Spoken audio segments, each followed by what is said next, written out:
Hey guys, welcome back to Bok Bouquet. This video was also requested by one of our viewers, and it's a chicken coop that I built for a customer of mine recently. And we're going to show you what it looks like, some of the features, and why I want one just like it. Let's go inside. So first here, we did a little latch lock, and if Kelly shows you here, if you close it, I put a little latch string there so that you don't lock yourself in. I'm not trapped in there. Yeah, but I was building and I was like, oh, I better not close the gate behind me, otherwise I'll be trapped in. But I added this little string, pull string, so that if you're in the inside, you can open it from the inside as well. And then it's that extra protection.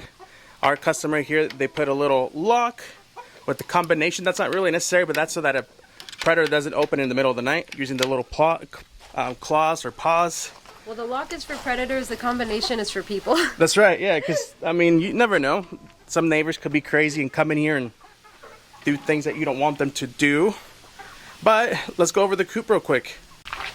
All right, well, the coop here, this one happens to be a 6 by 8 foot coop, really large. Our customer has, I think, a dozen chickens, or she intends on getting about a dozen. She said maybe 20 because chicken math, and you guys know how that's real. But one of the best features we got on this is the automatic chicken coop door there that opens when the sun rises and closes when the sun sets, or you can set it on a timer. We got 4 nesting boxes in here. And we're going to see if anyone's laying. No one's laying right now, but if you want to come in here, there's already a couple of eggs in there. Nice. So they're working. Our nesting box lid has a little latch hook right here so that when you're collecting your eggs at night, this doesn't come slamming down hitting your face. Coming around the inside here, we got our ram that leads directly into the chicken coop door, and then this being the human door opens up just like this. We wanted to build it as large as possible because when you're cleaning out your chicken coop, the last thing you want to do is be crawling through a tiny little crawl space. So the door for the human door is as large as possible. Happens to be about, I don't know, it's about 4 foot wide, maybe more. But this would be the human door. And I haven't even looked inside here yet.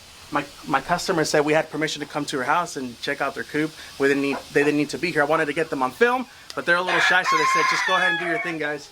So this would be the inside. They're using industrial hemp shavings here. It's got this little extra lip for a 6-inch allowance of doing the deep litter method if they wanted to. It's got linoleum on the bottom, and then this does detach when they're ready to remove the shavings out of there. This would lift up, and then you're able to rake out all your shavings out of there. We got 3 large roosting bars. Come closer, come take a look. So if I was a chicken or a rooster, I'd come jump up here at night, and this where I'd be sleeping. I do like to build them all at equal heights because the pecking order, if you have higher roost bars and lower ones, all the chickens are going to be at the very top to be the dominant chicken. By having them all the same height, that kind of minimizes the amount of pecking in the pecking order because they're all equal, just like humans should be, equality for all. And then we also put the ramp on hooks so you can easily remove it, so you can get your wheelbarrow in here without you're able to just detach that like that, move it out of the way when you're out here raking out your yard or removing all the shavings from the inside. Detachable, and it attaches in there just like that again. Now, a cool little feature on this one, I had never done it before, and I just kind of thought about it when I was telling my client what we could do for them, but I did build a little storage locker or storage side to this coop. Let's come see it. Come around this way. I built a second large door right here, and and then they got sprinklers going, so we got misters in this chicken run, which I gave it a A+, 2 thumbs up, because look how wet it's getting, the dirt in here, the sand. They got a nice little hole going to play in right there. So this won't get muddy, but it's going to get moist like this, so when it's hot here where we live, today's forecast I think reads 105 degrees, I believe, maybe 108. It gets really, really hot.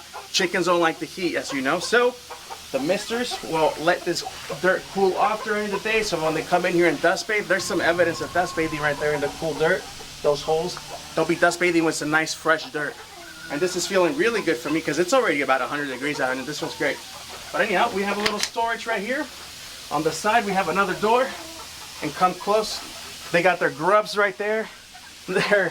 I didn't even know what they had in here. This is the first time I'm opening it, but they have their nesting pads there from myfavoritechicken.com, some grubs, and then some Vittisbalt with some scratch and peck feed. I already know that they're feeding their chicken scratch and peck organic feed just like we use. But yeah, it's got a little storage locker, which is great because whenever we gotta go fill up our feed, we got to go in our side yard and get the feed out of there and all that. But how convenient is it that it's all right there in one place? Stays dry, stays clean, so it's not inside of the chicken coop. It's attached to the coop, but there's a wall in between. I like it. So, my next coop, if I build one for us, that's gonna be on my wish list for sure.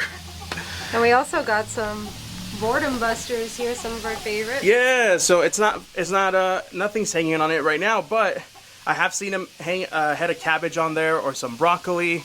It's just tied to a string and using a carabiner and an eye hook here, an eye screw. We can show you how we did that. We have a video here, so it'll be somewhere to click on up here or so. But yeah, they have a little boredom buster and a second boredom buster, which I love that they're doing. Kind of the same things that we do on our run and coop for our chickens. We like to call that one a monkey bar. It's like the chicken monkey bars, but it's just a little playground. They don't like jump across, but they walk across. They do jump across it. I see them all the time jumping from one to the other. They don't swing. Yeah, they don't swing, but they do jump across it. That's just to keep them busy. And they got a grazing box in here. I know they got grass, and they're even growing some sort of sprouts. I know they were going to buy broccoli. They asked me, what do you guys like to do for your chickens? Let us know what we should do. We said, well, the chickens do love these guys here. And this is meant to feed your chickens grass or broccoli sprouts, clove sprouts, but they can't deroot it. So it'll just keep growing.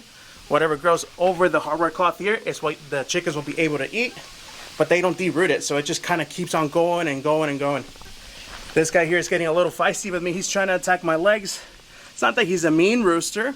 It's just we don't live here. He's just letting us know, hey, be careful. This is my flock.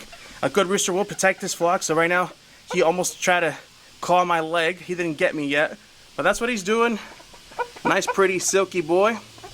And, you know, I can't even get mad at him if he does peck me because he's just protecting his flock. That's the job. We don't know his name, but we've been calling him Joaquin Phoenix because he's got, like, phoenix colored. Because he looks like a phoenix. So we've been calling him Joaquin Phoenix. Joaquin Phoenix. We told you that they have industrial hemp in the coop, but let's talk about the bedding for the run. We got coarse, grade, all-purpose sand in here, which is very well draining. That's why it's not getting muddy from the misters. Super easy to clean, low dust. So that's what we got here in the run. And then we have the run sitting on pavers over here, so it's totally predator proof. Even below the pavers, I know that they went ahead and did about 2 feet of some hardware cloth there, and then they did an extra step. They went above and beyond, and they actually added some concrete around the whole perimeter of this chicken run, which I didn't know they were going to do, but that's really cool. Even below that, there's hardware cloth, but they just wanted to be extra safe because they did see something scratch the ground on day one. And then we got some washers here, so nothing can just like bust through here. Yeah, so it's got about a 1-inch washer there, so that it's something like a dog, a coyote, raccoon's trying to push on this hardware cloth. That should keep it in place here, nice and tight. It's even attached to these guys right here. And for ultimate biosecurity, not really predators, we made sure that every little hole is blocked off up there so no little sparrows can come in here and spread pests, disease, eat their food, drink their water. Yeah, because little sparrows, wild birds will come in here and they'll drink their water, and if they're sick or something, when these guys go and drink the water, well, guess what, guys? They'll end up getting sick too. So we just kind of made it very secure so that we don't get little sparrows, squirrels coming in here and infecting their feed and water. It feels so good in here. I don't know what it feels like. Maybe 70. I was dying out there, but with these misters, I'm like, wow. These chickens are living the life. I'm going to move over here. It's the misters, and also the way I situated this run, because I built this all by hand, all by myself. One of my nephews came and helped me a day or two, but just to like lift up the walls. But the way I built it is this is facing north.